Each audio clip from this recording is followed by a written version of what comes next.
Okay, so in this talk, I will discuss viscous transport through bilayer graphene. So this is the sample picture of the bilayer graphene.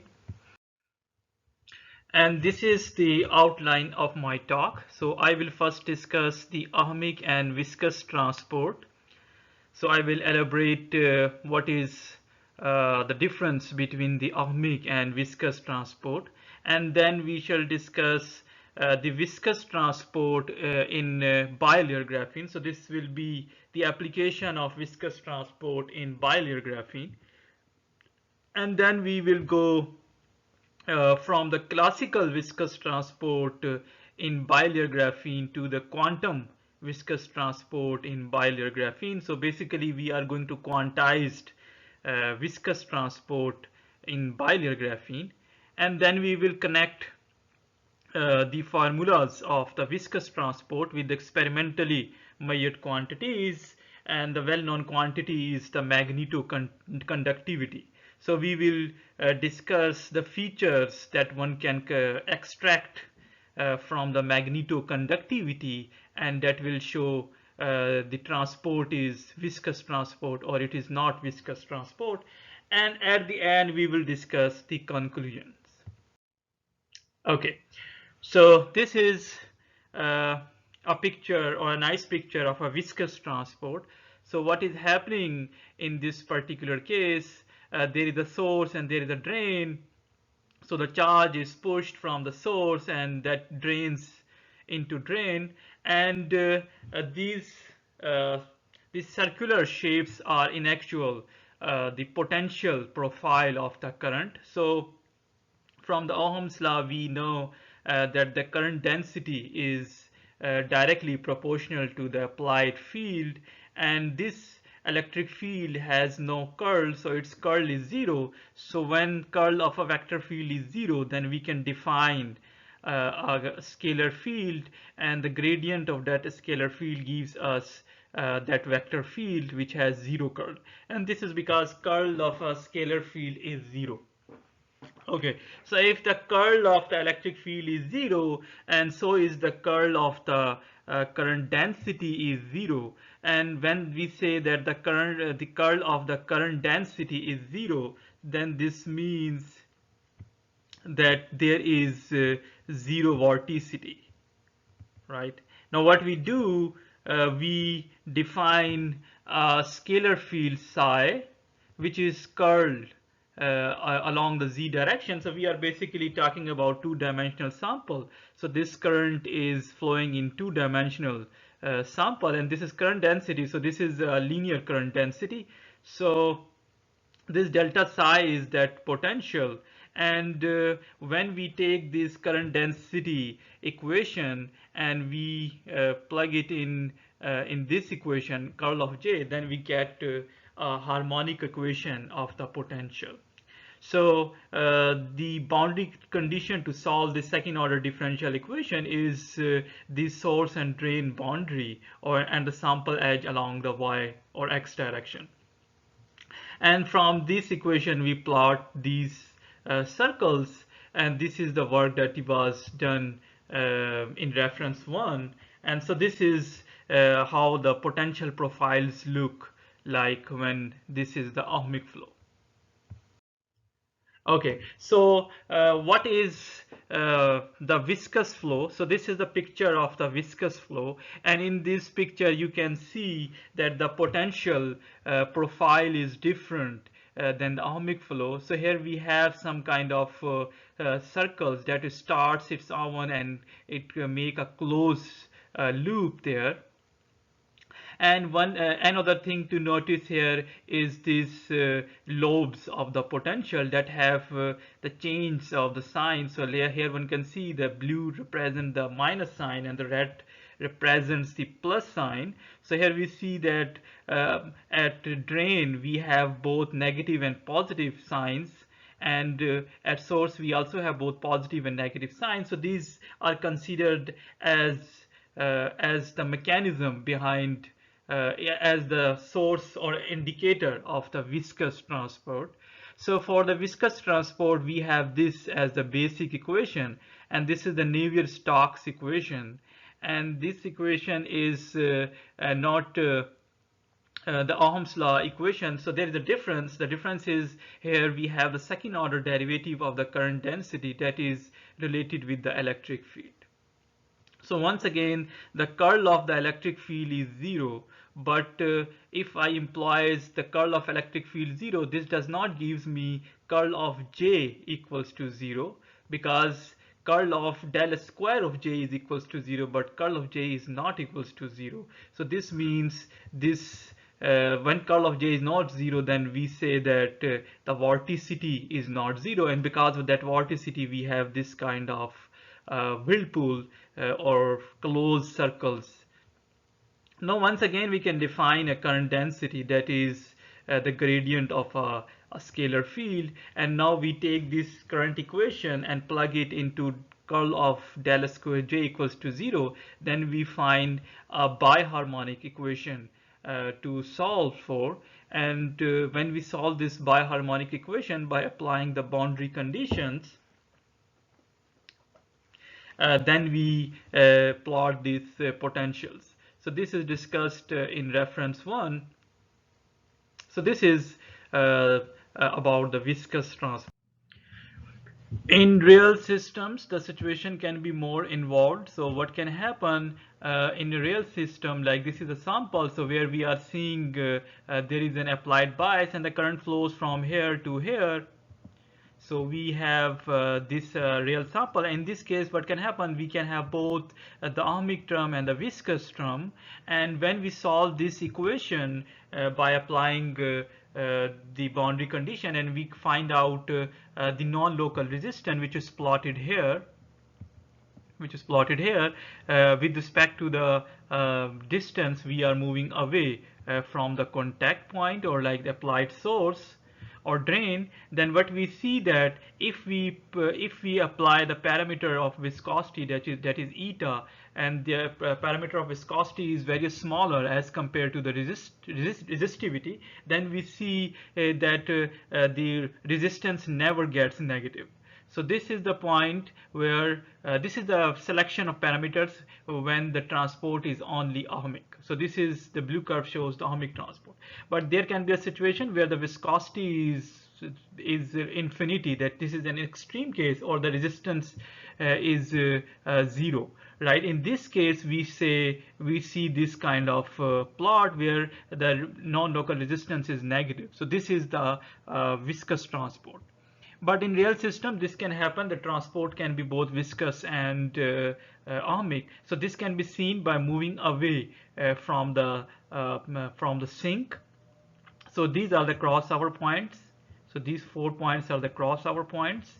So before these crossover points, the non-local resistance is negative, and as we cross this crossover point, then the non-local resistance become positive. So when it's become positive, we enter into ohmic region, and when it is negative, then we are in viscous region.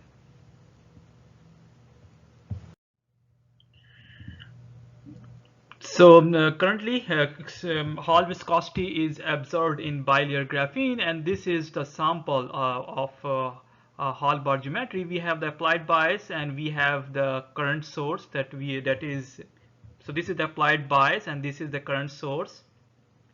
And from this sample, the non-local resistance is observed, and these non-local resistance are negative. So this shows this sample is in viscous region. The good thing is they apply external magnetic field perpendicular to the sample, and they see when the magnetic field is along z-axis, then this non-local resistance becomes asymmetric, and when they change the direction of the magnetic field from positive z-axis to the negative z-axis, then this asymmetry direction also changes.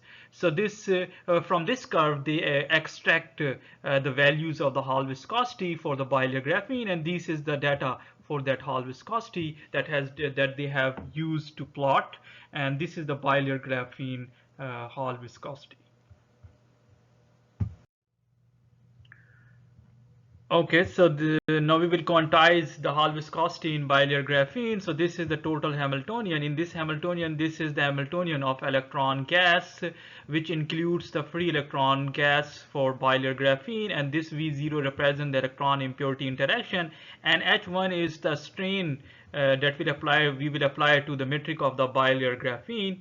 And here this is the equation of the momentum density, and we will use this equation to extract the stress tensor formula for the bilayer graphene.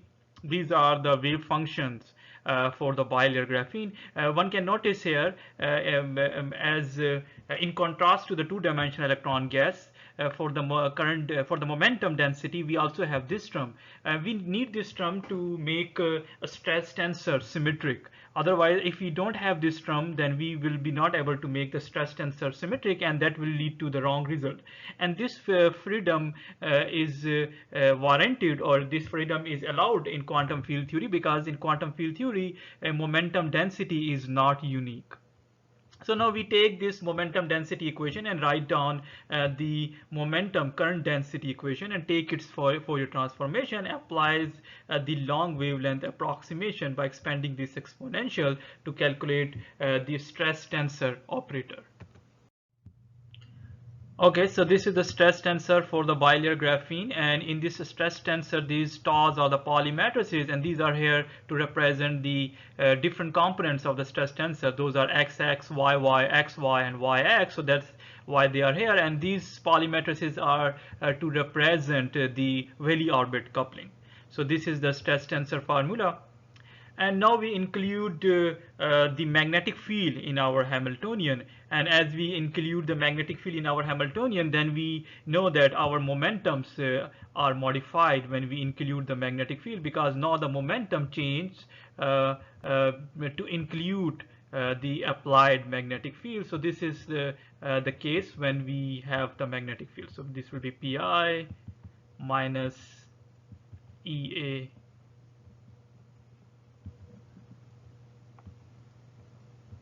I. So let's say E is equals to 1. So what happens when we have the magnetic field? Then pi I and pi j will not commute, and we have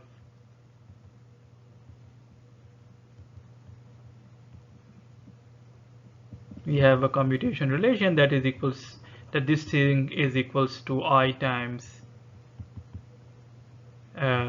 epsilon I, j, and k.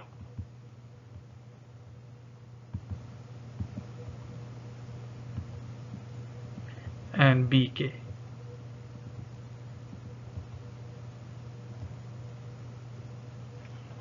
Okay, so this is the case. Now what happens, we have the continuity equation from the momentum density, and we also have this term that is because of the Lorentz force, and that is we have included magnetic field in our Hamiltonian, and this continuity equation we will use to calculate the stress tensor for bilayer graphene. Okay, so this is the stress tensor for the bilayer graphene in the presence of the magnetic field.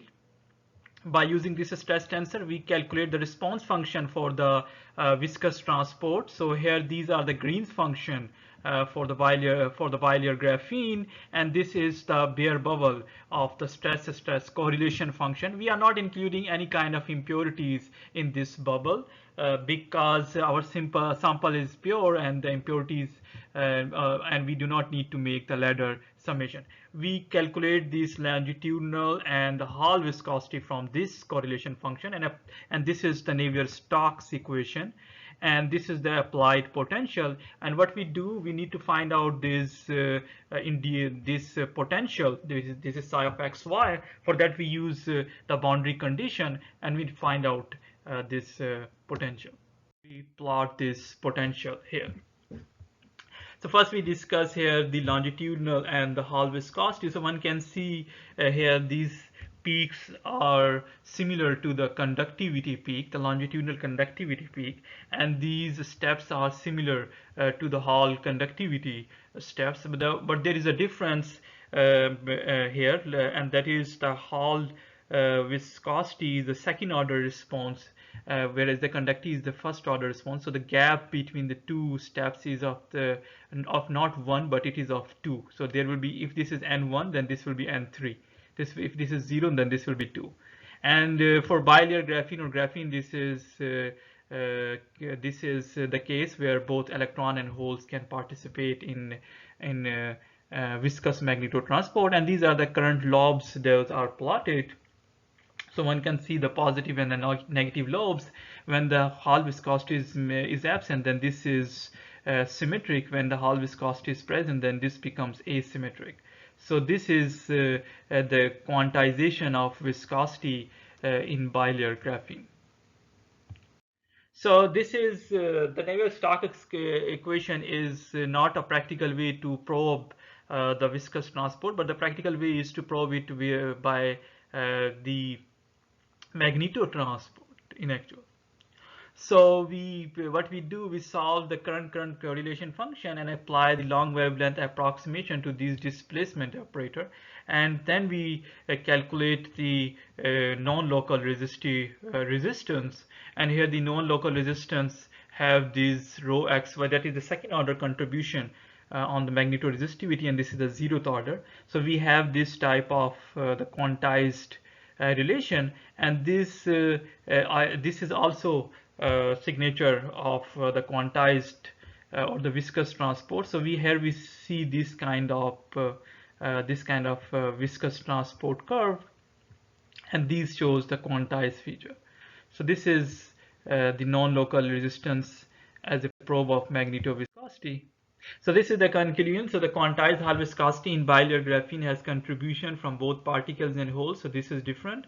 And then the magnetoconductivity measurement can detect the quantized Hall viscosity in bilayer graphene. And these are the references, and thanks.